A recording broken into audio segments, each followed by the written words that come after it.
My name is Ava Michael. I'm an AmeriCorps wildlife educator with the Nevada Department of Wildlife. And with me today is Michelle Lopez, who is also a wildlife educator with the Nevada Department of Wildlife. Michelle will be helping me with everyone's questions and making sure everything goes smoothly today. We will be using the chat box for your responses during the presentation. And at the very end of the presentation, we will be going through the Q&A box to answer any questions you might have. So before we get started, let's go over a few ground rules. So I want to thank you for joining the Nevada Department of Wildlife for our conservation education program today. This is a family program and is rated PG. Profanity or inappropriate behavior will not be tolerated in the chat or Q&A box. And all questions in the chat box or Q&A box should be on topic. Failing to follow these guidelines will result in being muted in the chat or Q&A box or being removed from the live stream. All right, so we will be using the chat box for your responses during the presentation. And at the very end of the presentation, we will be going through the Q&A box to answer all of your questions that you might have during the presentation. So I'd like everybody to test out your chat box by telling us where you are from. And Michelle, if you could read off a couple of those as they start submitting their question or submitting where they are located from. Yeah, we have one person in Vegas, another in Reno, and another one up in Elko. Hey, everyone. All right, great. So we have some locals. So some of this information might be a little bit familiar to you. Some hopefully will be new, but we'll be going over mostly the Greater Sandhill Cranes, but we will be going over cranes, Sandhill cranes, and a few other species and subspecies as well. All right, so what we are covering today, and we are covering the crane species. We are going through the regional differences of cranes overall. And then we are also going over more specifically Sandhill cranes and the Greater Sandhill cranes, which you see more of in Nevada. And we're also going to be going over the natural history of these cranes, the habitat and range, the physical characteristics, their diet, their vocalizations, which are absolutely incredible. I do encourage you, if you are able to go and see these guys out in the wild, you should definitely do so, because the sounds that they make are something you won't hear in any other type of animal. All right, and then we're gonna also be covering their migration patterns, their breeding and nesting, and their overall status in Nevada. All right, so cranes overall are distributed in over 5 continents. Cranes are known for their tall, long necks and their long legs. So they're pretty easy to identify if you look for those 2 characteristics. But all crane species are connected with wetlands, which are necessary for breeding and raising juveniles. This dependence on the wetlands, which are threatened in many regions, often leads to a population decrease in many crane species. So this is something that we can be aware of whenever we are seeing these types of habitats. But all cranes belong to the bird order Gruiformes and the bird family Gruidae. And most cranes are also known to have an elaborate and noisy courtship dance, which involves leaping in the air and dancing. It's very beautiful. And I'm going to go over that in a little bit, just that way you have more of an idea of why they display this type of dance. All right, so there are 15 species of cranes, including the black-crowned crane, the black-necked crane, the blue crane, the brolga, the common crane, demoiselle crane, the gray-crowned crane, the hooded crane, the red-crowned crane, and the sandhill crane, and the SARS crane, Siberian crane, wattled crane, white-naped crown crane, and the whooping crane. All right, so the smallest crane that we can find is a size of 90 centimeters, which is the demoiselle crane. And while the biggest crane is the Saurus crane, which can reach a size of up to 175 centimeters, which is similar to the body size of an adult human. So these cranes can get fairly large, right? And only two crane species are found in North America, which includes the sandhill crane and the whooping crane. All right, so here are those specific cranes for you.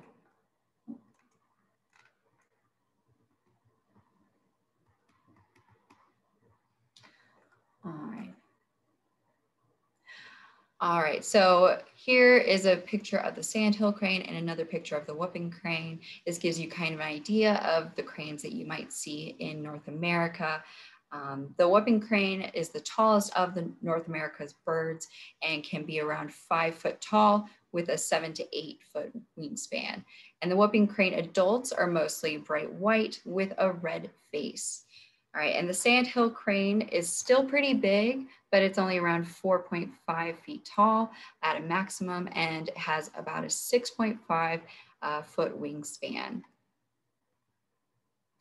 So there are 6 subspecies, and just to clarify, subspecies means a category in biological classification, which ranks immediately below a species category, and it designates a population of a particular geographic region and genetic distribution from other such populations of the same species that are capable of interbreeding successfully with them when its range overlaps theirs. So it's not quite as specific as species, but subspecies we are going to be talking about quite a lot. So this will give you a better idea of kind of the diversity of the overall sandhill crane species.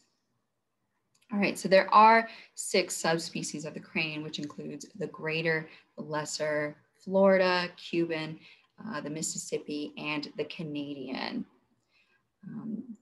But there is some debate on the Canadian sandhill crane being a distinct species. So some might argue whether the Canadian is actually a subspecies. But there are 3 subspecies of sandhill cranes, which actually occur in Washington, interestingly enough, which includes the greater, the lesser, and the Canadian. So you can find clusters of sandhill cranes that might be fairly diverse within one region. All right, so here's a better idea of the difference between the greater and the lesser. A vague name, and it doesn't really clarify why these two are different. Now, the greater is 50% larger than the lesser sandhill crane, and the lesser sandhill crane here looks like it has more of a coppery tone. However, the greater sandhill crane can also get that kind of coppery tone. So it's not just the coloration, it's the size that will distinguish the two. Now, there are many regional differences with these subspecies. However, overall, the sandhill cranes are similar in their plumage across the range, but they will vary in size. The lesser sandhill cranes will breed in the Arctic and are also the smallest of the sandhill cranes. And the largest form of the sandhill crane is the greater sandhill crane, which we mostly see whenever we're in Nevada, and this will breed in the northern United States. Now, the greater sandhill crane is found in North America, Cuba, and eastern Siberia. The Nevada population breeds in Elko County as well, and it will migrate south through eastern Nevada and spends the winter in Arizona and California along the lower Colorado River. And then we have the non-migratory Florida sandhill crane and a form which breeds in central Canada, which are intermediate in size. All right, so let's talk a little bit more about the greater sandhill crane, since many of you are from Nevada, so this is probably what you're going to be seeing more of. Now, the greater sandhill crane is the largest race of the species, and it will nest in the Great Lakes region westward to the Pacific Northwest and British Columbia.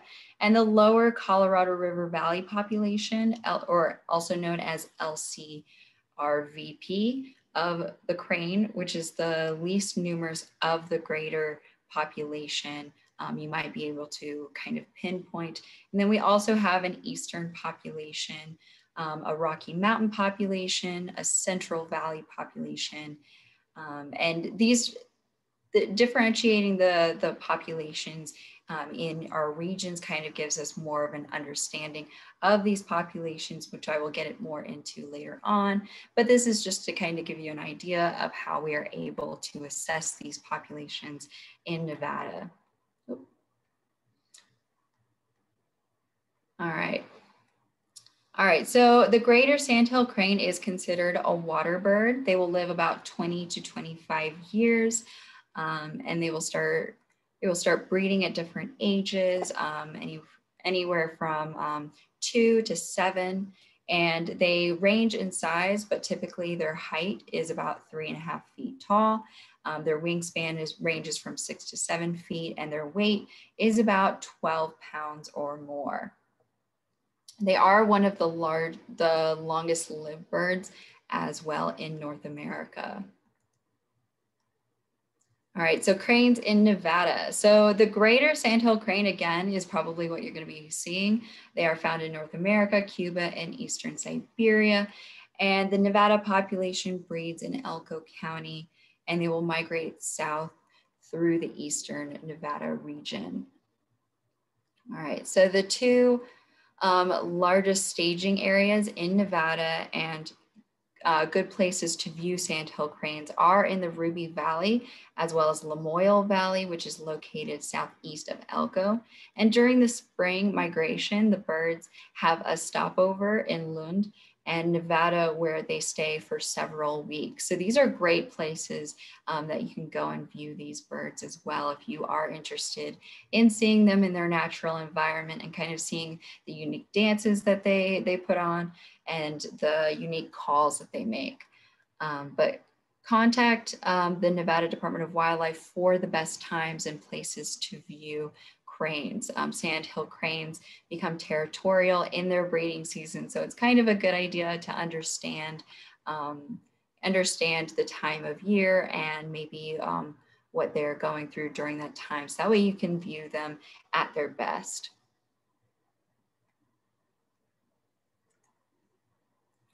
All right, so whenever they are migrating, you'll notice them in the sky. They will kind of create this V shape. They might even create a J shape or a single line formation.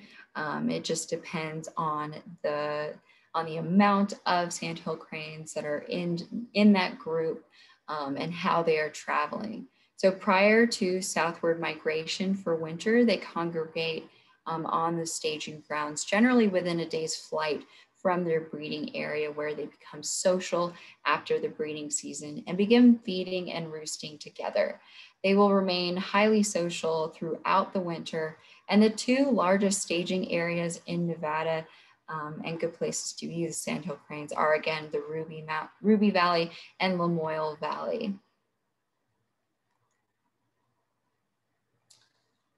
All right, so fossils. Cranes are among the oldest living birds on the planet.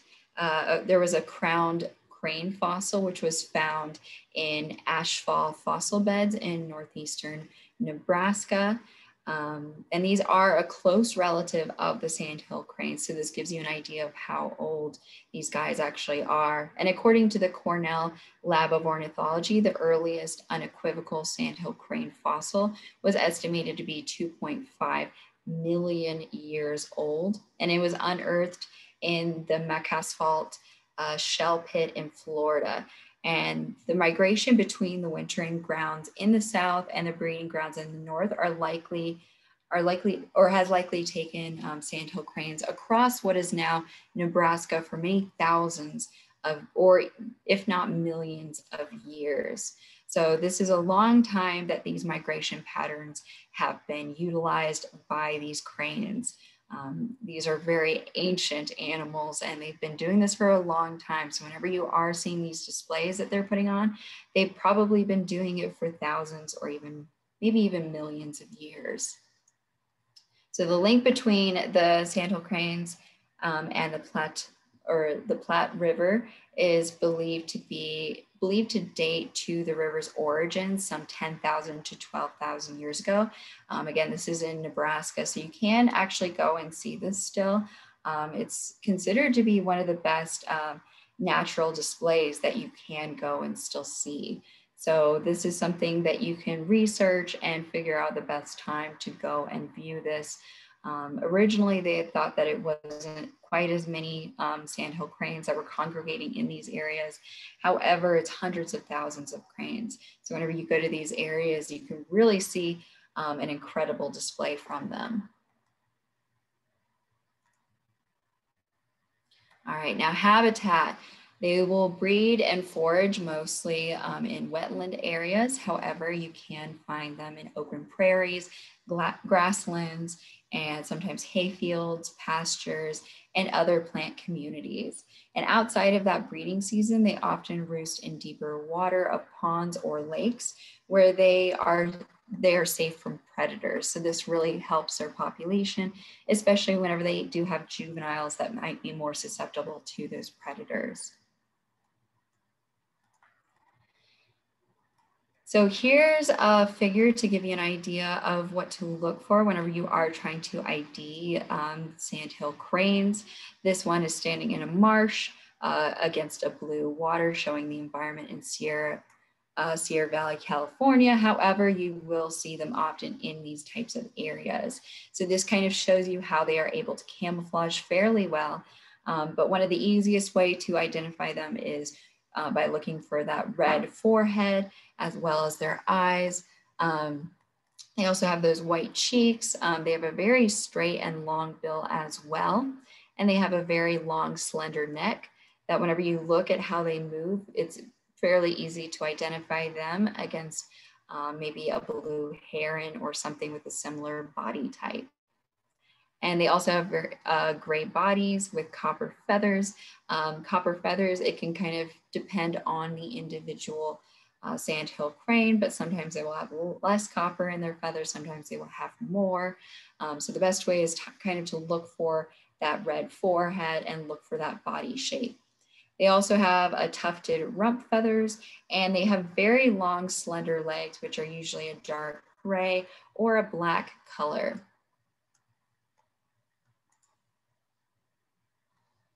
All right, now crane versus heron. So this is one that some people will often mix up, especially whenever they are flying overhead.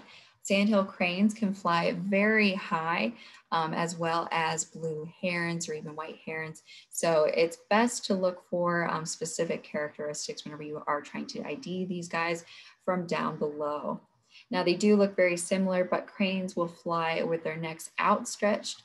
You can see that pretty well in this picture. And the heron will fly with a hunched neck, which you can see in this picture. The heron kind of has an angle to its head, and usually it will keep this angle at it as it is flying. And also cranes, they do not hunt in open water or hunch their necks the way that herons do. So if you are seeing them while they're trying to hunt, if you see them with that kind of angle to their neck, it's probably a heron and not a sandhill crane.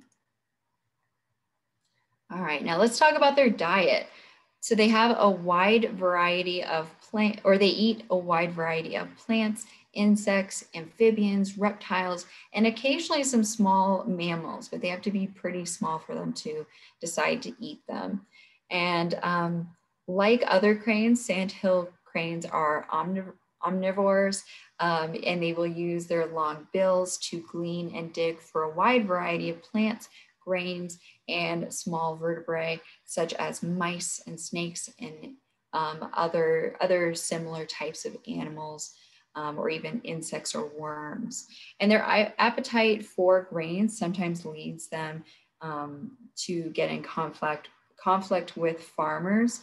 As a large flock of cranes, sometimes they can strip entire fields, and usually this means that farmers are losing a lot of their resources and a lot of their overall profit to the sandhill cranes.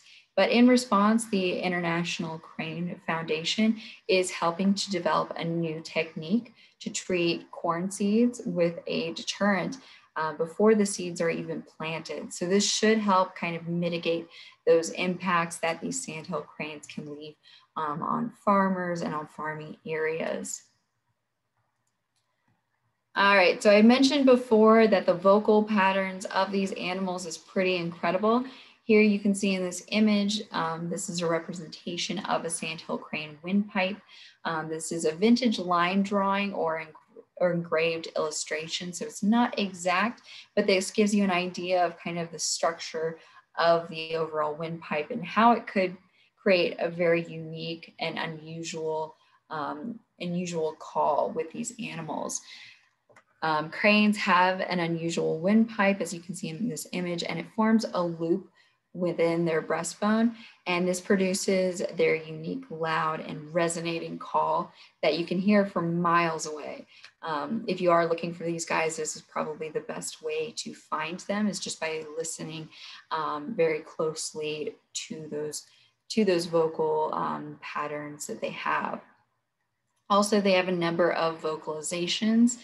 They have contact calls, and this creates a soft and low pitched call, and it's used to keep in contact with other cranes, even when they can't see each other in tall grasses or reeds. So if you do get very adept at listening to their calls, sometimes you can even kind of listen to what they are trying to tell each other, which is pretty interesting. And if you're out there for a long period of time, you might get pretty good at it. And then they also have unison calls, which are made by a pair of birds standing in a particular formation close to each other. And this call is kind of a synchronized song that they create. So this call generally reinforces the paired bonds between males and females as well. And then we have a guard call, which is used to warn other cranes of danger or to threaten other cranes, and consists of a single loud call. So this might not be as nice as the other calls you might hear, but it has a specific reason for having that sound. And the sandhill crane call is a loud, rolling, trumpeting sound, which has a very unique tone and is a product of their overall anatomy.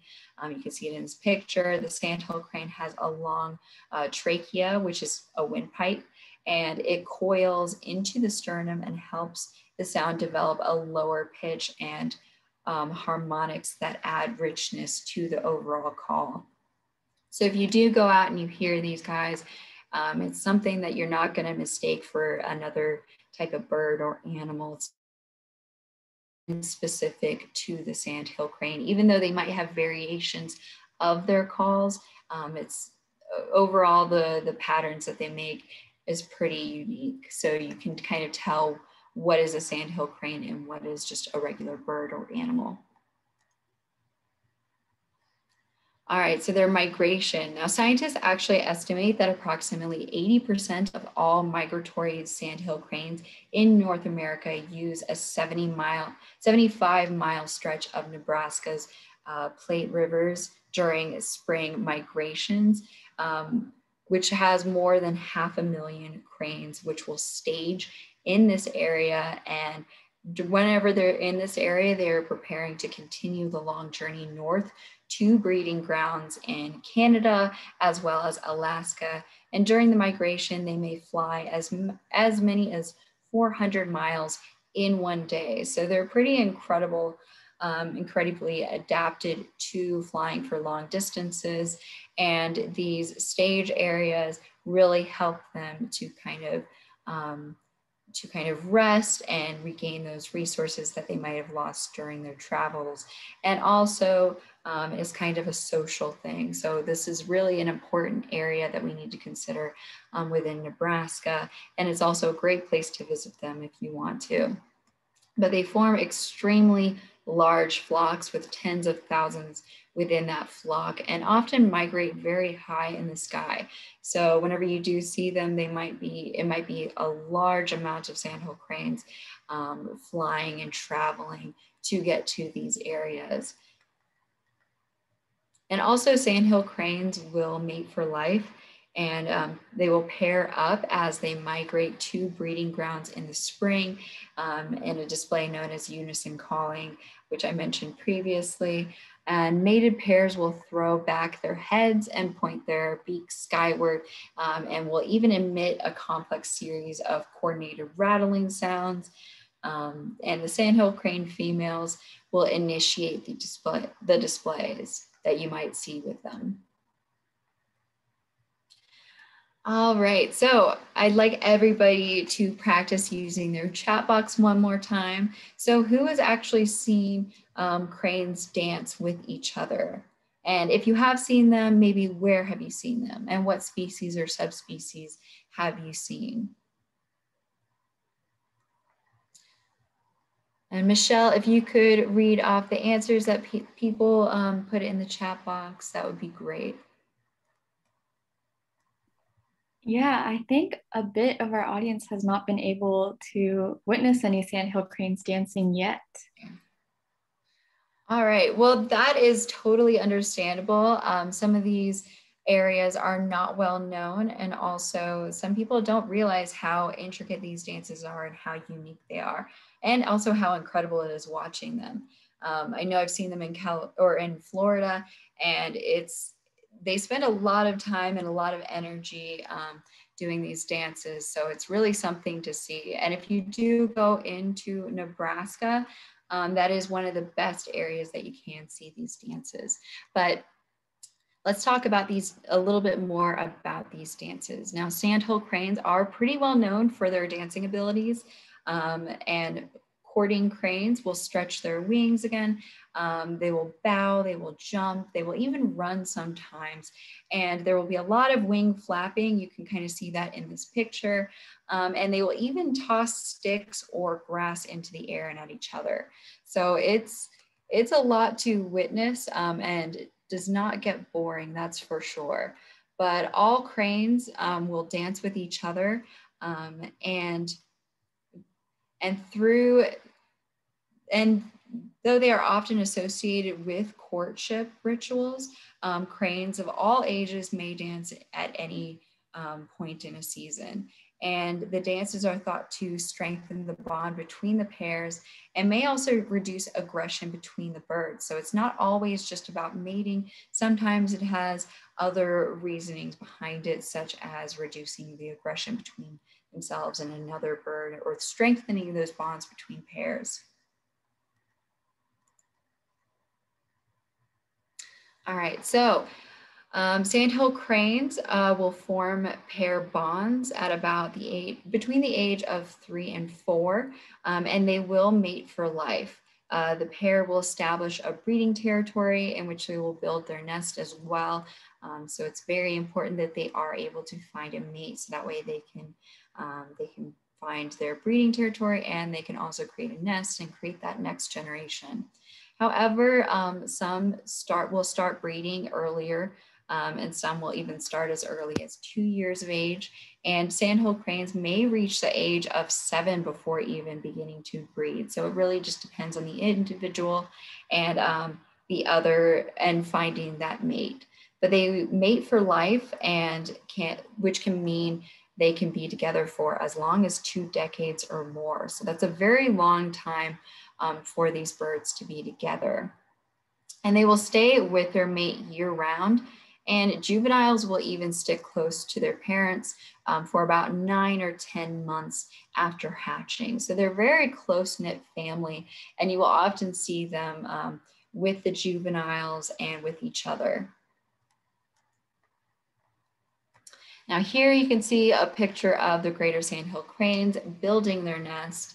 Often they will nest in small isolated wetlands, and they prefer areas with vegetation growing in standing water.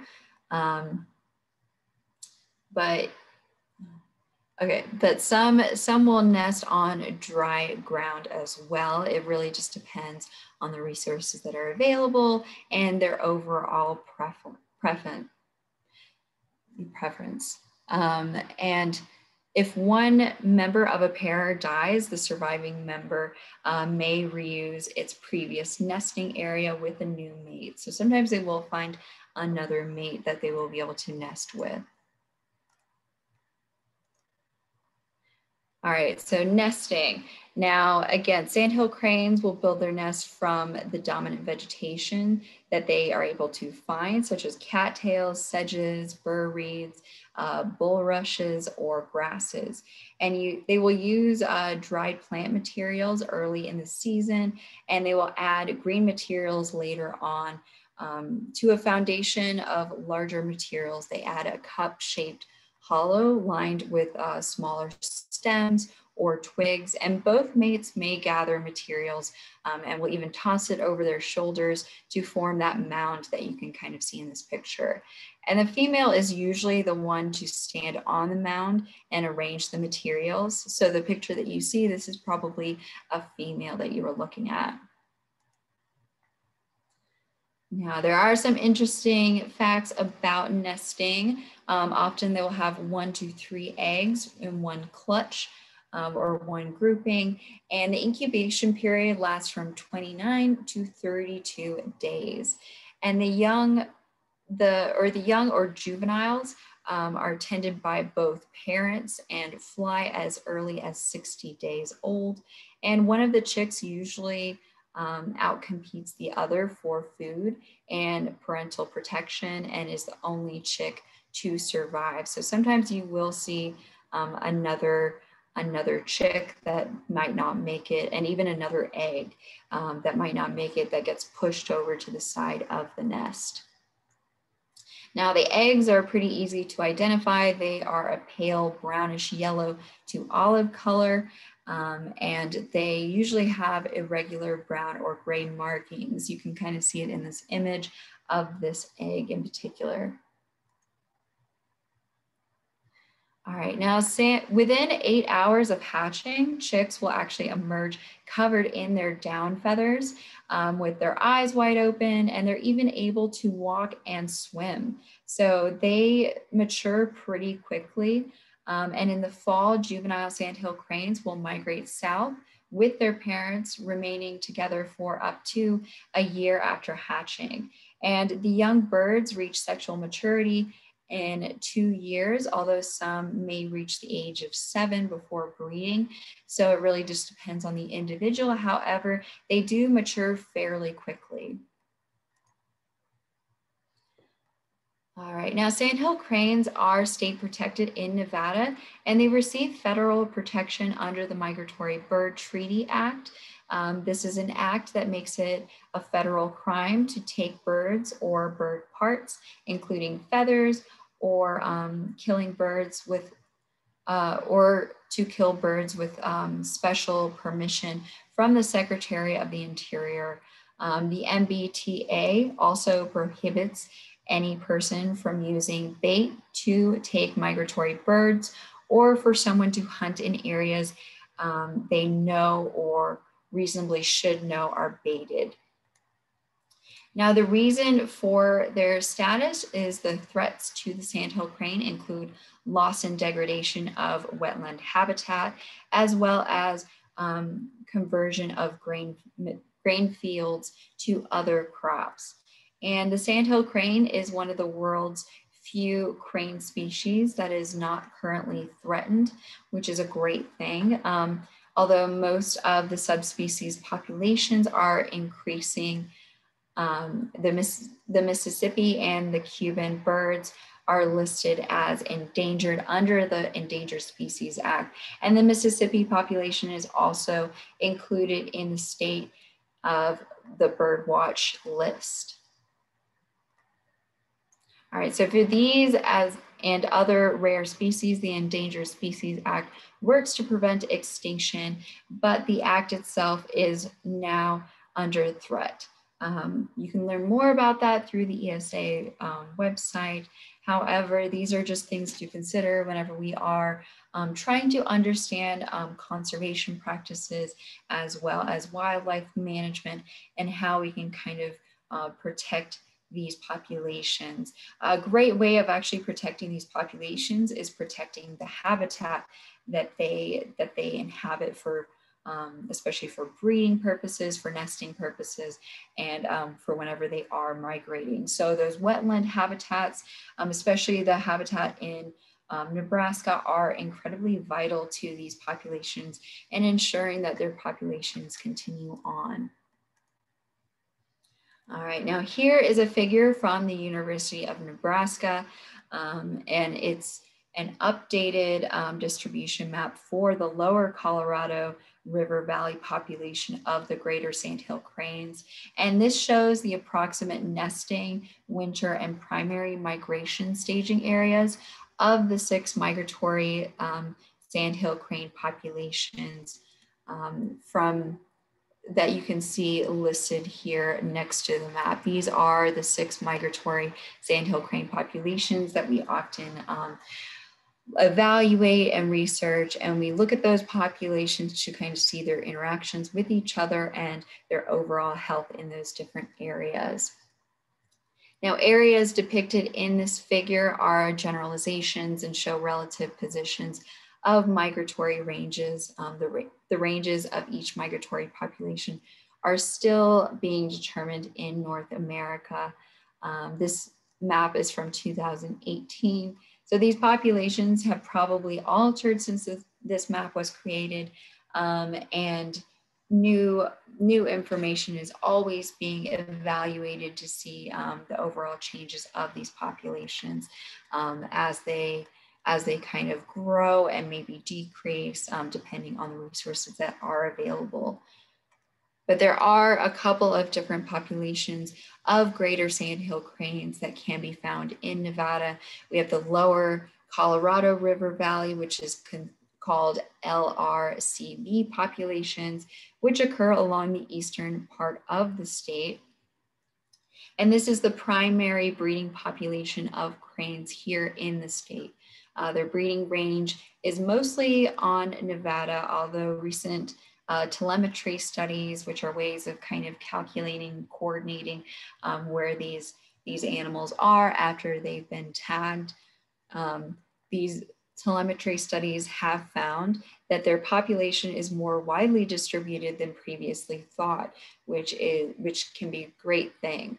And this study and some related telemetry studies on both the Rocky Mountain population, or RMP, and the Central Valley population, also called CVP, as well as the LCRV populations, are intermingling at a fairly high rate, and current discussion is that they might not be separated or separate populations at all, but rather one large population. So although these populations are kind of being separately evaluated, research is still being done to see their interactions and to consider whether these populations are just one massive to spread out over a wide range. Now, the LCRV population has been growing, and while Nevada does not conduct a regular survey of the LCRV population breeding within the state, the U.S. and Fish and Wildlife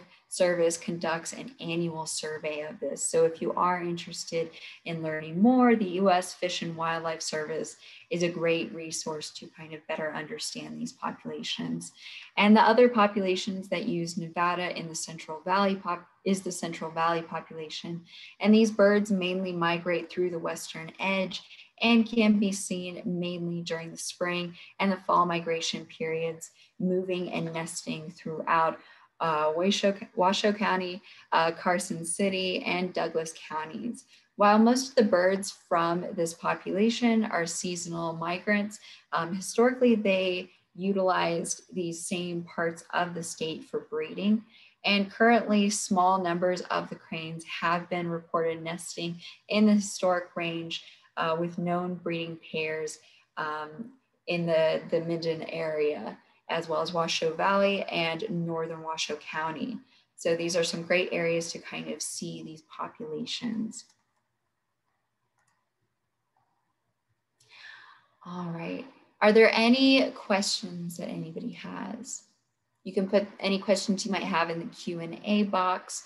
And Michelle, if you could read those as they might come in. We had one question a little earlier about the types of cranes that migrate to Bosque del Apache in New Mexico. And I believe those are the sandhill cranes, but correct me if I'm wrong. Yeah, those are the Greater Sandhill Cranes. Usually you will find those. You might find the lesser Sandhill Cranes. I don't think you're going to see as many of those, but definitely the Greater Sandhill Cranes. Cool. Actually, a few of the pictures from this presentation came from those areas. So it's a great spot if you do want to see these Sandhill Cranes. Cool. I think that was the only question we had right now. Okay. Actually, I have a little bit more information about that. I believe you said the Bosque del Apache in New Mexico and Anahuac National Wildlife Refuge in Texas. But the Sandhill cranes are larger birds, so they are fairly easy to spot if you go to these right areas. In the summer, you can look for them in small bogs, marshes, and prairies across northern North America and southeastern United States. And in the winter, they form immense flocks in places like Bosque del Apache and New Mexico and the Anahuac National Wildlife Refuge in Texas. And you can listen for their calls as well. The Greater Sandhill Cranes are going to be present in those areas though. All right, so I'm going to give it about another minute in case anybody has any questions. But I do want to thank you for joining me today. I hope everybody learned more about the unique qualities of the Sandhill cranes, as well as the importance of these populations in Nevada, the United States, and the other 5 continents that you can find crane populations. They are pretty diverse, and even whenever you are traveling abroad, you can probably go and find cranes, even if it is a different species. But yeah, they are found in other areas of North America as well. So these are great birds to kind of look for and to listen for.